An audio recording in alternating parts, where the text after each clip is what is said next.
নমস্কার। জয় শ্রী গণেশ। স্বাগতম আপনাদের প্রত্যেককে।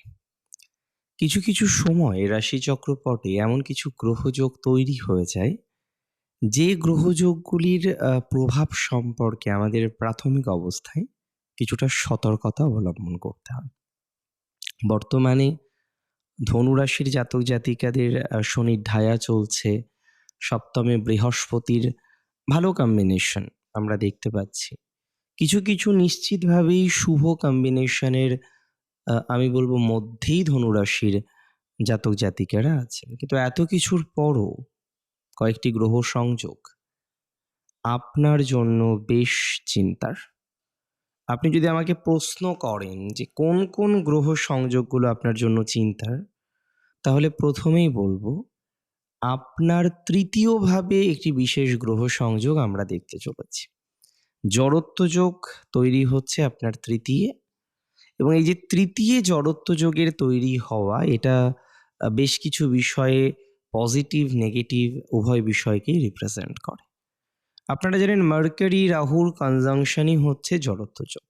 একটি নির্দিষ্ট রাশিতে যখন রাহু এবং বুধ তারা একত্রে অবস্থান করছে, তখন আমরা লক্ষ্য করতে পারছি যে জড়ত্ব যোগ তৈরি হচ্ছে বা জড়ত্ব যোগের সৃষ্টি হচ্ছে। প্রশ্ন হলো, কুম্ভ রাশির ঘরে রাহু অলরেডি আছে, বুধ কিন্তু প্রবেশ করেছে ৩রা ফেব্রুয়ারি। ১১ই এপ্রিল পর্যন্ত অবস্থান করবে রাহু বুধ একসাথে, কিন্তু জড়ত্ব যোগের প্রভাব এই যে এতটা টাইম কিন্তু নয়। জড়ত্ব যোগের প্রভাবটা আমরা পাবো যখন মার্কারি প্রবেশ করবে রাহুর নক্ষত্র, বরুণের নক্ষত্র শতভিসাতে। শতভিসাতে রাহুর প্রবেশ 10th মার্চ 2K26, এবং 31 মার্চ পর্যন্ত অবস্থান করবে শতভিসাতে রাহু। ফলাফল ভালো মন্দ মিশ্রিত, এবং কিছু ক্ষেত্রে ভেবে না চললে বিপদের আশঙ্কা শুধু নয়, বিপদ হবে বলে মনে করছি। এই সময় প্রচুর যোগাযোগ বাড়বে আপনার, বিভিন্ন দিক থেকে, বিভিন্ন সোর্সে, বিভিন্ন ম্যাটারে আপনার যোগাযোগ বৃদ্ধির সম্ভাবনা দেখতে পাচ্ছি। অনেক যোগাযোগ বাড়বে, বিভিন্ন সোর্সে আপনার যোগাযোগ বৃদ্ধির সম্ভাবনা রয়েছে। তাই যোগাযোগ বাড়বেই, এটুকু দায়িত্ব নিয়ে বলতে পারি। যাদের এখনো পর্যন্ত যোগাযোগ হয়ে উঠছে না, একাধিকবার যোগাযোগে সমস্যা, একাধিকবার কমিউনিকেশন করতে গিয়েও বিপদে পড়ছেন, যোগাযোগ হয়েও হতে চাইছে না, বিভিন্ন গভর্নমেন্ট কাজ, বিভিন্ন রকমের বিষয়গুলো আপনার বেশ আটকে রয়েছে, দীর্ঘদিন ধরে আটকে রয়েছে, এরকম ম্যাটারে যদি আপনি থেকে থাকেন, নিশ্চিতভাবেই জানবেন এই সংযোগ আপনাকে লাভও দেবে, লসও দেবে, মানে যোগাযোগ বৃদ্ধি করবে। বিভিন্ন সোর্স থেকে আপনি কমিউনিকেশনগুলো এবার আস্তে আস্তে ধীরে ধীরে পেতে শুরু করবেন। যে কমিউনিকেশনগুলো আপনার মাঝে পুরোপুরি স্টপ হয়েছিল, যে কমিউনিকেশনগুলো আপনি প্রয়োজনে কারণে পাচ্ছিলেন না, সেই কমিউনিকেশনগুলো হওয়ার মতো পর্যায়ক্রম লক্ষ্য করতে পারছি। তার মানে কমিউনিকেশন বাড়বেই, এটা নিয়ে কোনো ডাউট আমার নেই। কমিউনিকেশন কিন্তু বৃদ্ধিপ্রাপ্ত হবে, এটা নিয়ে কোনো সন্দেহ আমার নেই। যারা এখনো সঠিকভাবে কমিউনিকেট করতে পারছেন না, এখনো যাদের কমিউনিকেশন করতে গিয়ে বাধা হচ্ছে, তাদেরও কমিউনিকেশন বাড়বে, কিন্তু ভালো কমিউনিকেশন যেমন বৃদ্ধিপ্রাপ্ত হবে, পাল্লা দিয়ে নেগেটিভ কমিউনিকেশনও বৃদ্ধিপ্রাপ্ত হবে। তার মানে ভালো হওয়ার জন্য যেমন যোগ বাড়ছে, তেমনই এমন কিছু ভুল ইনভেস্টমেন্ট, এমন কিছু ভুল মানুষের সাথে বন্ধুত্ব, এমন কিছু ভুল বিষয়ে নিজেকে যুক্ত করে ফেলা, এই বিষয়বস্তুগুলো নিয়ে আপনাকে যথেষ্ট চিন্তার মধ্যে কিন্তু পড়তে হতে পারে। That's for very very very sure.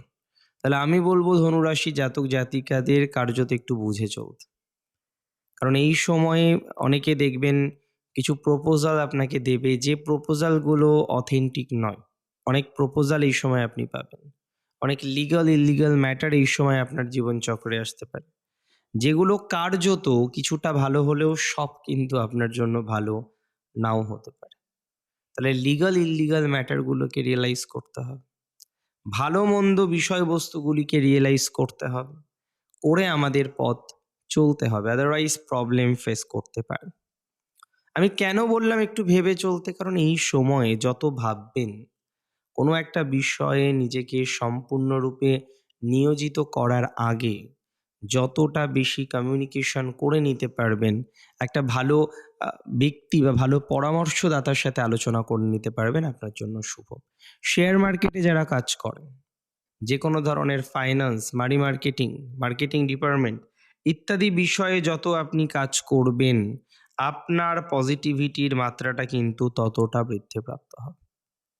তাহলে নিজেকে যদি পজিটিভ দিকে নিয়ে যেতে হয়, তাহলে আপনার ধীর স্থির অর্থাৎ স্লথ গতি দরকার এই সময়।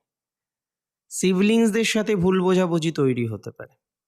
তাহলে সম্পত্তি নিয়ে হোক, অন্য কোনো ম্যাটারে হোক, অন্য কোনো ঘটনাই হোক, আপনার সিবলিংসদের সাথে খুব আমি মনে করি সিবলিংসদের সাথে খুব তর্ক-বিতর্ক বা সমগোত্রীয় বিষয়ে না জড়ানোই ভালো। সিবলিংসদের সাথে তর্ক-বিতর্কে জড়িয়ে একটা ঝামেলায় আপনি পড়তে পারেন। সিবলিংসদের সাথে তর্ক-বিতর্কে জড়িয়ে একটা অশান্তির মধ্যে আপনি পড়তে পারেন। এগুলোর মধ্যে যাওয়া যাবে না এই সময়। প্রত্যেকের কিছু, কিছু স্পেশাল টাইমিং থাকে। এই সময়ে দেখবেন, আমি বলে দিচ্ছি, আপনার যদি কোনো এক্সামিনেশন থাকে, সেটা যদি মৌখিক হয়, অর্থাৎ যেটাকে আমরা বলি ইন্টারভিউ বা ভাইভা। আপনি একটা চাকরির পরীক্ষা দিচ্ছেন, সিভি জমা দিয়েছেন, ডাক পাচ্ছেন কি পাচ্ছেন না, এই সময়ে ডাক বৃদ্ধিপ্রাপ্ত হবে, ডাক পাওয়ার সম্ভাবনাটা বাড়বে। বিভিন্ন ক্ষেত্রে যোগাযোগগুলো আসবে। কিন্তু পরীক্ষা দেওয়ার সময় নিজের বিভিন্ন রকম বিষয়কে নিয়ন্ত্রণ রাখাটা দরকার। পরীক্ষা যখন আপনি দিতে চলেছেন, পরীক্ষা যখন আপনি দিচ্ছেন, নিজের আবেগটাকে কন্ট্রোল করা দরকার। বিশেষভাবে আবেগটাকে কন্ট্রোল করা দরকার। নিজের আবেগটাকে কন্ট্রোল করতে পারলে আপনার জন্য ভালো। যত বেশি আবেগ কন্ট্রোল করতে পারবেন, যত বেশি আবেগ নিয়ন্ত্রণ করতে পারবেন, আপনার জন্য ভালো। আবেগ নিয়ন্ত্রণ না করতে পারলে তো সমস্যা। পৃথিবীর কেই বা আছে যে আবেগ নিয়ন্ত্রণ না করে লাভ পেয়েছে বা ভালো হয়েছে বা ভালো জায়গায় পৌঁছেছে। তাড়াহুড়ো করবেন না। আমি একটাই কথা বলবো, আপনার যে ধরনের পরীক্ষা থাকুক, যে ধরনের বিষয়বস্তু থাকুক, যাই থাকুক না কেন, অতিরিক্ত তাড়াহুড়ো করা মানে সমস্যার মধ্যে পড়া, এটা কিন্তু মাথায় রাখতে হবে। অতিরিক্ত তাড়াহুড়ো মানে জটিলতার মধ্যে পড়া, এটা কিন্তু মাথায় রাখতে হবে। অতিরিক্ত তাড়াহুড়ো মানে কিছু না কিছু ডিস্টার্বেন্স এর মধ্যে পার্মানেন্টলি জড়িয়ে পড়া, এটা কিন্তু মাথায় রাখতে হবে। তাহলে অতিরিক্ত তাড়াহুড়ো করা যাবে না। অতিরিক্ত তাড়াহুড়ো করলেই জটিলতা বাড়বে, অতিরিক্ত তাড়াহুড়ো করলেই সমস্যা বাড়বে, অতিরিক্ত তাড়াহুড়ো করলেই নির্দিষ্টভাবে একটা মানসিক চাপের মধ্যে বা স্ট্রেসের মধ্যে চলে যাবেন। সো অতিরিক্ত তাড়াহুড়ো করা যাবে না। আপনি মাথায় রাখবেন, আপনি ভুল নন। আপনার পরিস্থিতি আপনাকে একটু বিশেষ ফলাফল দিয়েছে।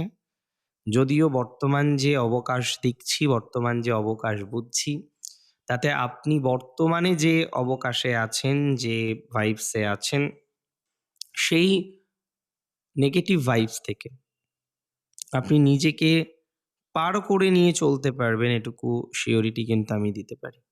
আপনি ভুল নন, আপনি ঠিক পথে আছেন। একটু ভেবে চললে আপনার ভালো হবে।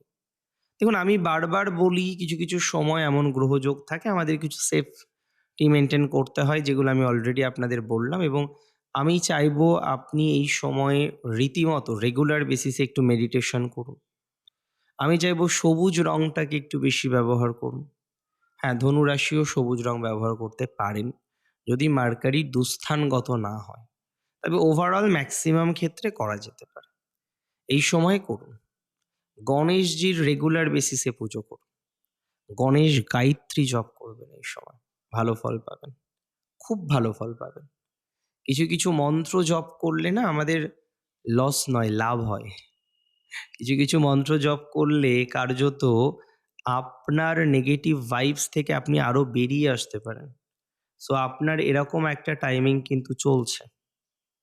সো আমি সাজেশন দেবো, I will definitely give you some suggestion, যে আপনি এই ধরনের কিছু পরিকল্পনা করতে পারেন। এবং অবশ্যই যারা আজকে আ গ্যাজেট নিয়ে কাজ করছেন, ইন্টারনেট নিয়ে কাজ করছেন, তাদের আরো বেশি সচেতন থাকতে হবে। ভালো থাকবেন তারা আমি বিশ্বাস করি যদি পরিকল্পনা সুস্থ হয়। ভালো থাকুন আপনি। জয় শ্রী গণেশ।